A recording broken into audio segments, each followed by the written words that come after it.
ஸ்ரீமதே ராமானுஜாய நமக. ஜெய் ஸ்ரீராம். தற்பொழுது நாம் ரசித்து கொண்டிருக்கும் இந்த ஆனந்தமயமான கண்கொள்ளா காட்சி ஒகேனக்கல் காவேரி ஆறு மிகவும் பிரம்மாண்டமாக இங்கே பாய்ந்தோடி கொண்டிருக்கிறது. அகில பாரத சந்நியாசிகள் சங்கம் சார்பாக அதன் நிறுவனர் மற்றும் வழிகாட்டுதல் குழு தலைவர்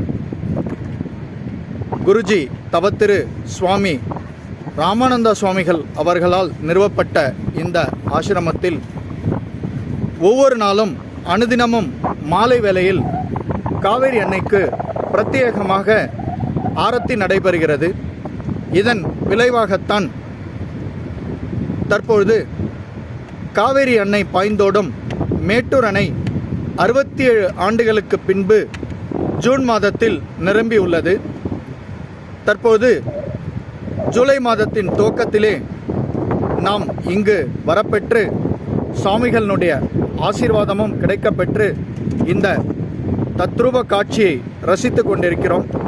இங்கே பக்தர்கள் கூர்ந்து நோக்கினால் ஒரு புகை மண்டலம் தென்படுகிறது. ஆம், ஒகேனக்கல் என்றாலே இந்த இடம் ஆன்மீகத்துக்கு உகந்த இடம் என்று சுவாமிஜி அவர்கள் மூலம் அறியப்பெற்றேன். இங்கே தண்ணீர் சூரியனுடைய ஒளிபட்டு ஆவியாவதை கண்கொள்ளா காட்சியாக நாம் கண்டு ரசித்து கொண்டிருக்கிறோம். ஒகேனக்கல் தவிர வேறெங்கும் இந்த அற்புதம் இல்லை என்று சுவாமிஜி தெளிவாக குறிப்பிட்டிருக்கிறார். ஆம், நம்முடைய சனாதன தர்ம ஆசிரமத்தினுடைய பின்பகுதியில்தான் இந்த காவேரி அன்னை மிகவும் அழகாக பாய்ந்தோடி கொண்டிருக்கிறார்கள். வாருங்கள், சனாதன தர்மத்தை பாதுகாப்போம்.